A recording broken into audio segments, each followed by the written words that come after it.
Please give a warm welcome for the very funny Sara McCarthy!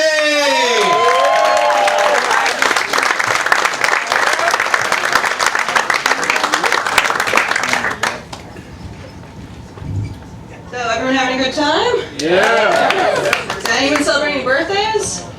Well, I just had a big one last week. I just turned 30. Yeah!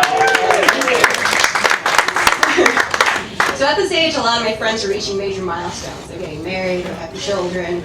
I recently reached a milestone myself. Just this year, cats have started following me home. This has only started my 30th year. It's like the cats can sense my eggs starting to turn. Oh look, she's 30 and single. She could be our new mom. I've actually been feeding them since this started. In fact, I have a can of cat food in my purse right now. I usually go out at night to feed my kitties. 2 reasons. 1, I don't want anyone seeing me. And two, I like to pretend I'm Catwoman. Come here, my creatures of the night. Sometimes I dress up and wear all black, cat ears. I drink. I was out feeding my cats the other night, meowing at them, as you do. When I turn and I see a guy taking out his trash, just staring at me. We lock eyes. I do the first thing I could think of. I hiss at him. And go right back to feeding my kitties. He already thinks I'm odd, but I just go full on crazy. I come back a couple days later, he's wearing a dog costume. The dating scene is a little weird at this age. So I recently found out I'm known as the resident drunk in my building.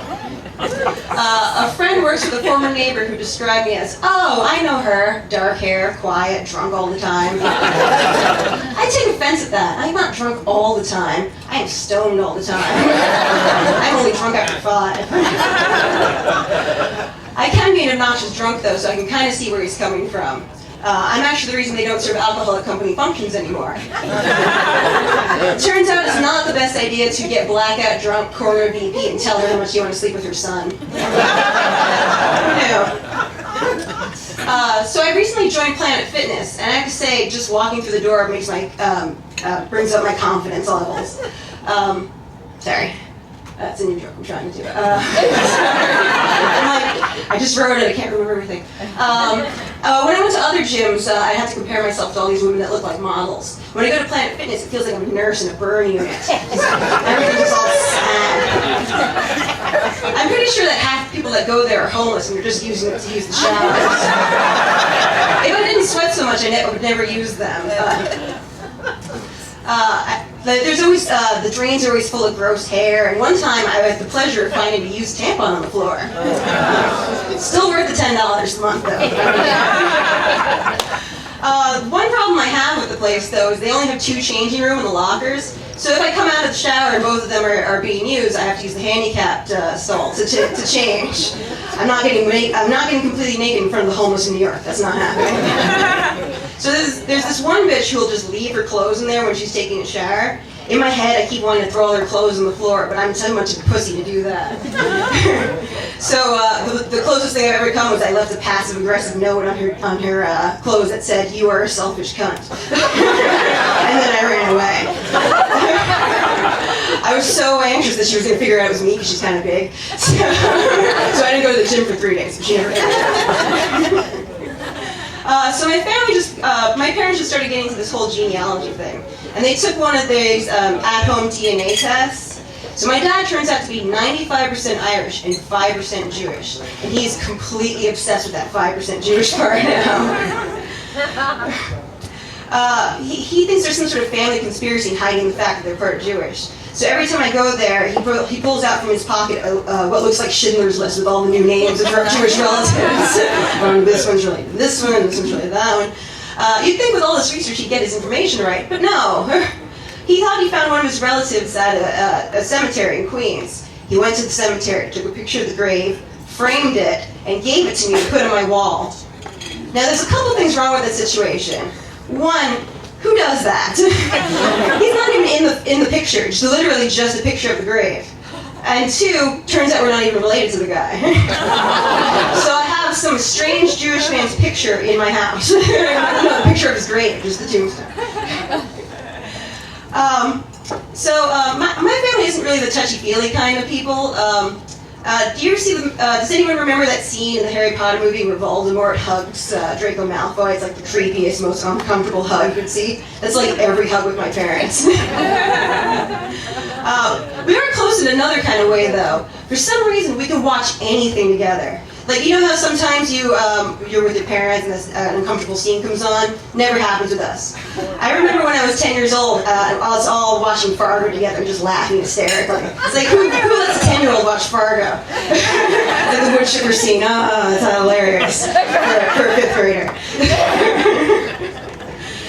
We actually, one year, this was actually before my dad did this whole Jewish obsession, we celebrated a Jewish Christmas. So that means we had Chinese food and went to the movies on Christmas Day. So guess which movie we decided to see? The Girl with the Dragon Tattoo. Such a pleasant Christmas movie. We all left the theater like skipping, like telling each other, "Happy Anal Rape Day, everybody."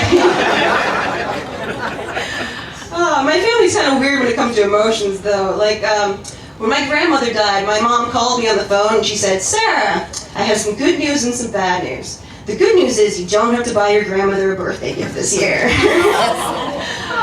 That was true, actually. I kind of figured out what the bad news was after that. Now, my grandmother's funeral was one of the strangest funerals I've been to, and I'm Irish, so I've been to a lot of funerals. You know how much we love our open bars.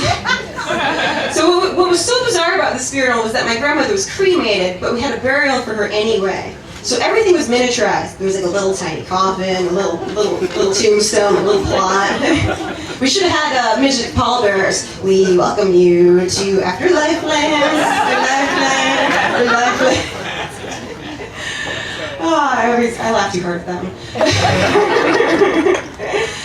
The best part of this whole ordeal was that I got to see my grandmother's best friend again. Now, this is the most active 9-year-old woman I've ever seen. She lives by herself on an island off the coast of Maine, and she even picks my entire family up at the dock. So there's this 90-year-old woman driving a 30-year-old car with no power steering. Every time she turns, it's like she's trying to turn the Titanic. Oh, iceberg, dead ahead. little tiny thing. So we get back to her place, and she's made us the most amazing lunch. It was like something straight out of the 1950s. She made us something called an aspic. That's A-S-P-I-C, if you thought it was spelled differently. What an aspic is, it's a gelatin mold salad made of ingredients that you would never associate with Jell-O. The one that she made had olives, carrots, celery, and pineapples in it. So, of course I had to try it, because when am I going to get the chance to time travel again? Alright, so that's my time. I have another funeral to go to. I don't know the guy, but as you know, open bar.